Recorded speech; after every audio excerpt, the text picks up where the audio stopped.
Catherine Parr was the sixth and final wife of King Henry VIII of England. She is most famous for being the wife who survived the murderous Tudor monarch. However, according to the account of the martyrologist John Foxe, Catherine came very close to being the third of Henry's wives to lose her head. In this video, I'm going to explore Foxe's account about the dangerous plot against Catherine that was enacted by Henry VIII's conservative ministers during the final years of his life. If you enjoy this video, please don't forget to like, comment, and subscribe to my channel, and click the notification bell so you'll be notified when I post more mini documentaries like this one. Thank you for watching. Catherine Parr was born around August 1512 to Sir Thomas Parr of Kendal and his wife Matilda Green of Greens Norton in Northamptonshire. She had two younger siblings, a brother named William, born in 1513, and a sister named Anne, born in 1515. Catherine was first married at the age of 17 in 1529 to Edward Burrough, but by 1533 her first husband had died. Her first marriage might not have been long-lasting, but the influence of her father-in-law would prove to be. Edward's father, Sir Thomas Burrough, was a well-known adherent to the religious reform movement, and his beliefs had even brought him into contact with Henry VIII's second wife, Anne Boleyn. He was appointed as Queen Anne's chamberlain, appearing prominently at occasions such as the Queen's coronation and the baptism of the Princess Elizabeth. It was most likely during her time living with her husband at their father's estate that she was exposed to the Reformed religion. The date of Catherine's second wedding does not survive, but by the end of 1533, she had married secondly, John Neville, 3rd Baron Latimer. John Neville had been married and widowed twice before his marriage to Catherine, and he had two children, John and Margaret, by his first wife. Despite Catherine's strongly held beliefs, her husband remained staunchly conservative and had opposed the king's annulment from Catherine of Aragon and his subsequent marriage to Anne Boleyn. In October 1536, during the Lincolnshire Rising, Catholic rebels appeared before the Latimers' home, threatening violence if Latimer did not join their efforts to reinstate the links between England and Rome. The rebels then dragged Lord Latimer away, and between October 1536 and April 1537, Catherine lived alone in fear with her stepchildren.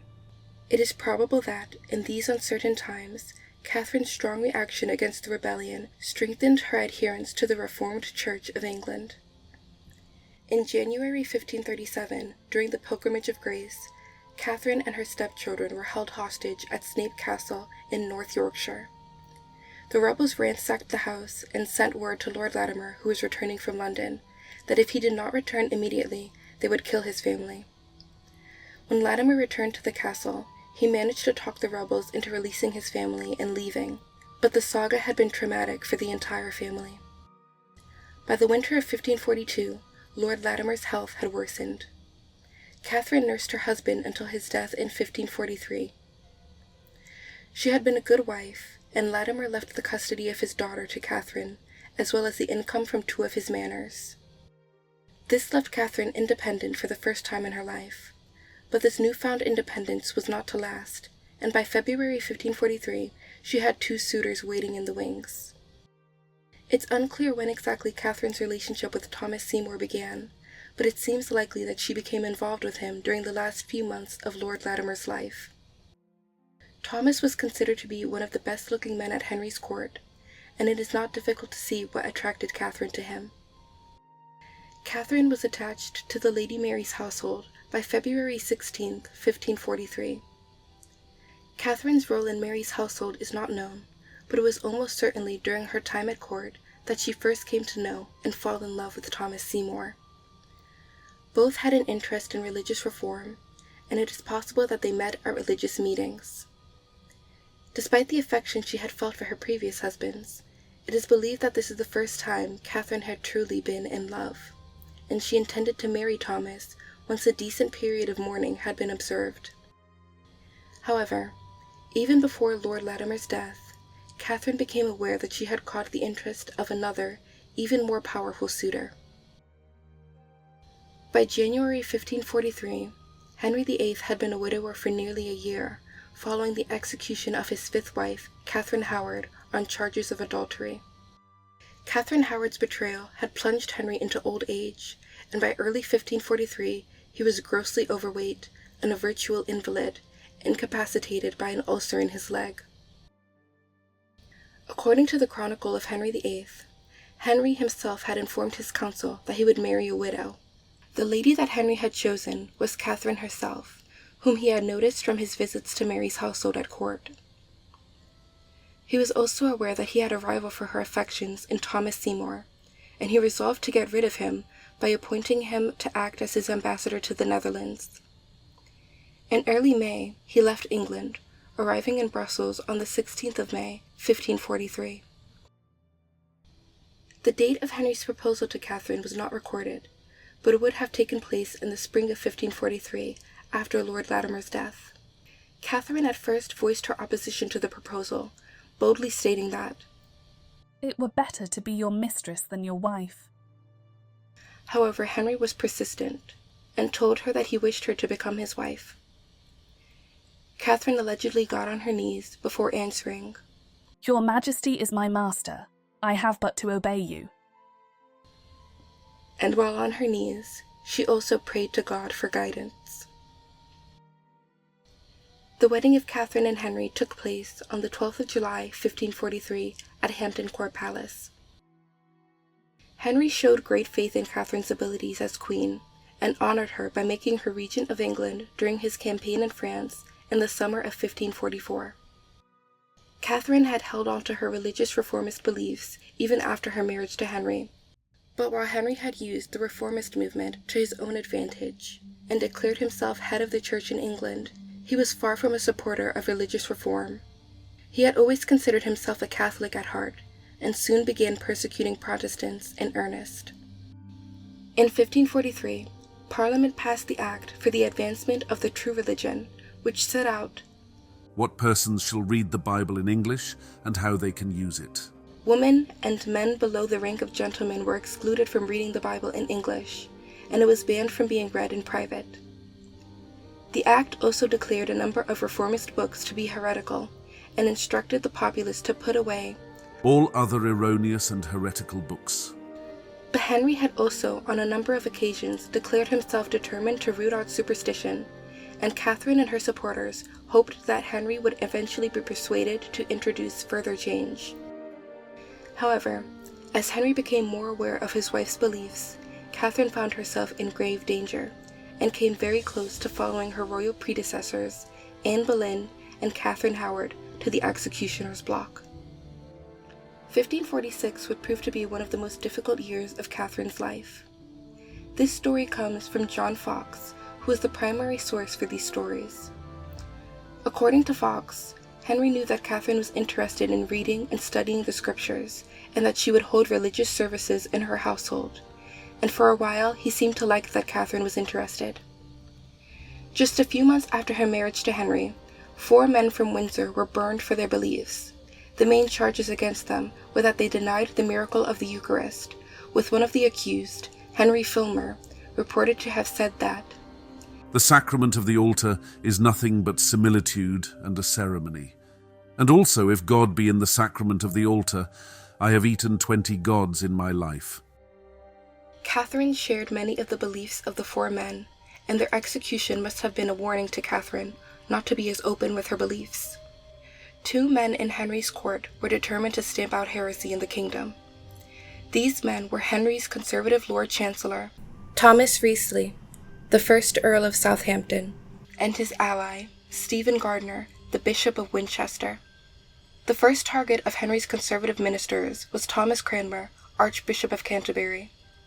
Cranmer's reformist beliefs were never a secret, and he had formerly been an ally of the late Queen, Anne Boleyn. The ministers had attempted on 3 different occasions to turn Henry against Cranmer. On one occasion, they convinced Henry that the Archbishop should be arrested for turning the realm to heresy, and Henry agreed with them, only to warn Cranmer about the plot against him and give him a chance to beg for Henry's forgiveness. It seemed that Henry wanted to frighten his Archbishop into ensuring that he did not forget just who it was that set religious policy in England. A similar plot against Bishop Stephen Gardiner took place in March 1544. After Gardiner's nephew was executed for denying the royal supremacy, the Duke of Suffolk, along with Thomas Cranmer, Edward Seymour, and John Dudley, tried to persuade Henry that Gardiner must also be guilty, and Henry gave his permission for Suffolk to order his arrest. As with the plot against Cranmer, news of this reached Gardiner, and he rushed to the king and received Henry's forgiveness. Henry made it clear that he would decide who would fall and who would survive. But such plots were always terrifying for the victim, and by early 1546, the attacks began to focus on Henry's queen. The first indication that Catherine was under attack can be seen in the arrest and interrogation of Anne Askew. Anne was a Lincolnshire gentlewoman who had staunch reformist beliefs and had come to London after being thrown out of her house by her husband.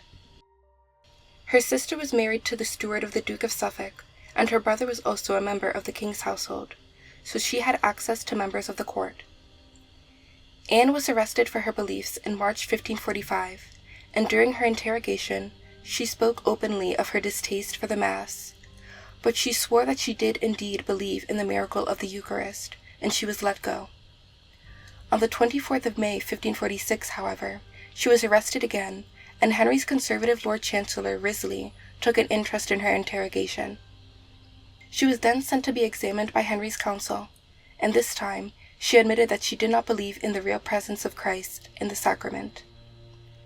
She was sentenced to be burned, but Henry's counselors were not done with her. Following her condemnation, she was taken to the Tower of London, where Henry's counselors asked whether she could name any other heretics.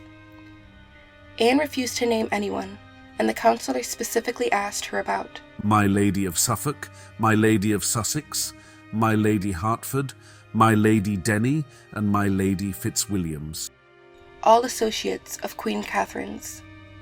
Anne refused to incriminate these ladies, only admitting that she had received money from Lady Hertford and Lady Denny while she was imprisoned. This was not good enough for Wriothesley, and when it became clear that Anne would voice no more, he put her on the rack, turning the wheel himself. In spite of her agony, Anne refused to say any more. But from the moment of Anne's arrest, an attack on Catherine was a certainty. By 1546, Henry's health was in deep decline.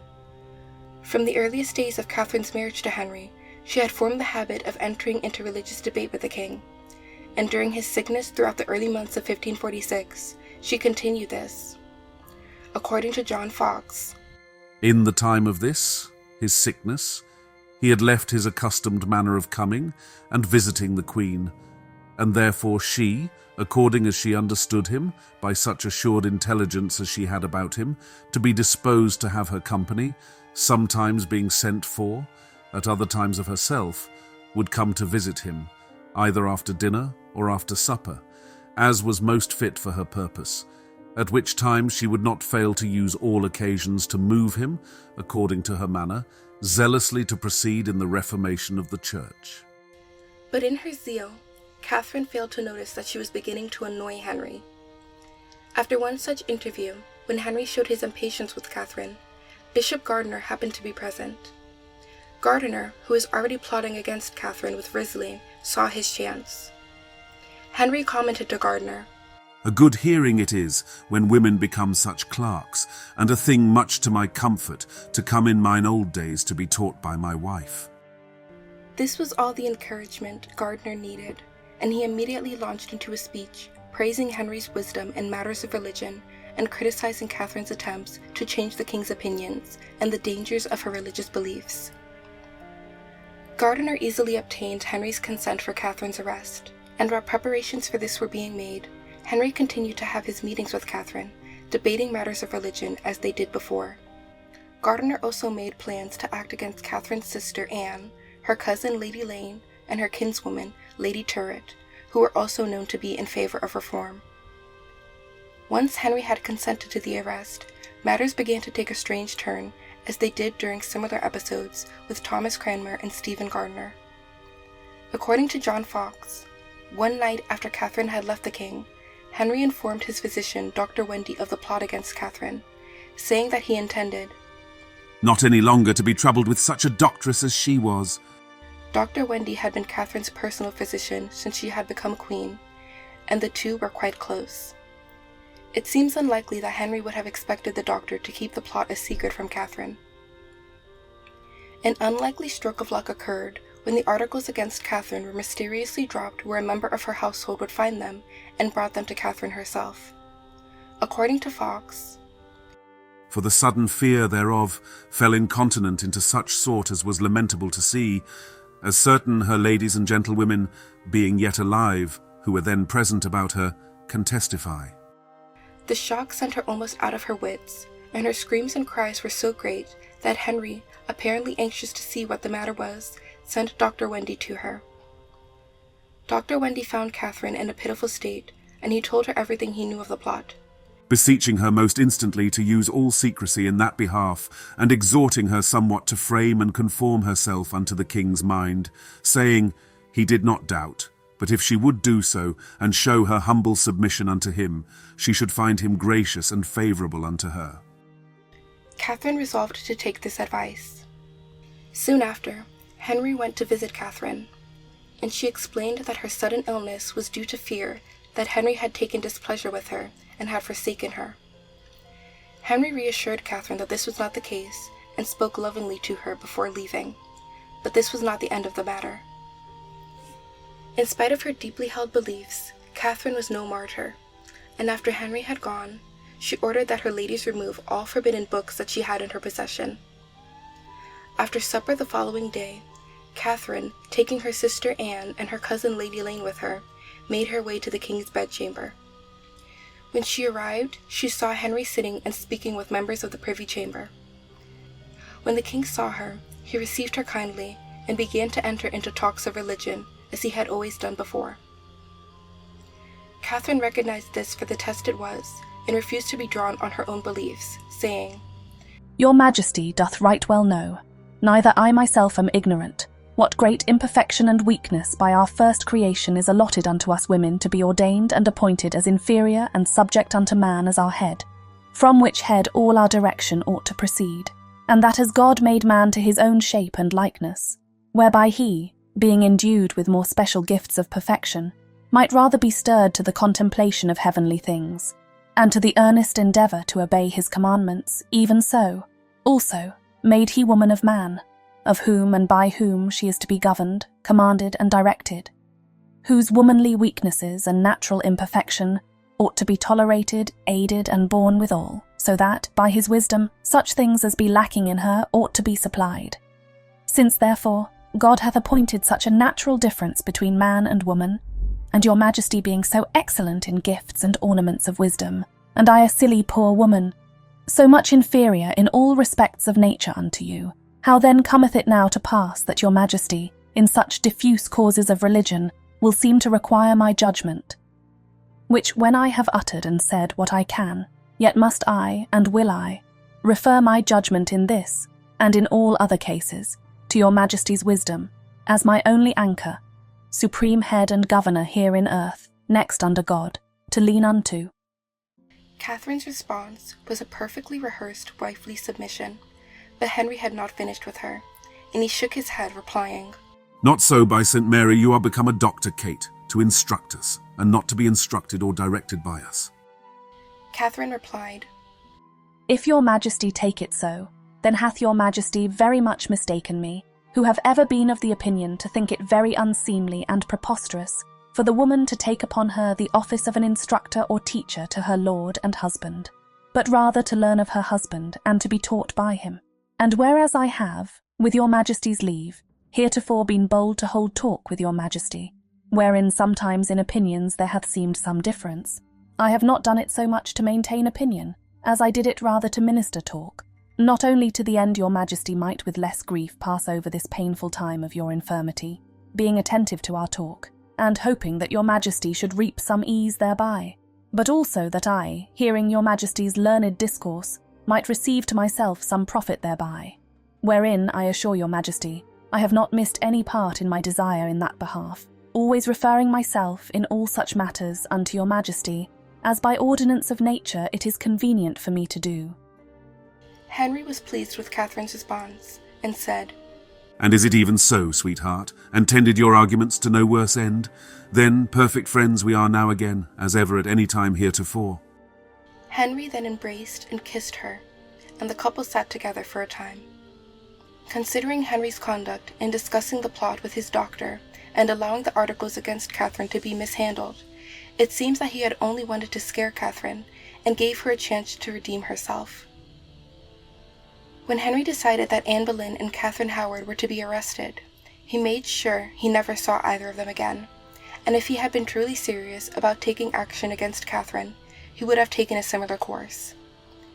Like he had done earlier, Henry also wanted to show her accusers who was really in charge, so the next day he invited Catherine to walk with him in the gardens.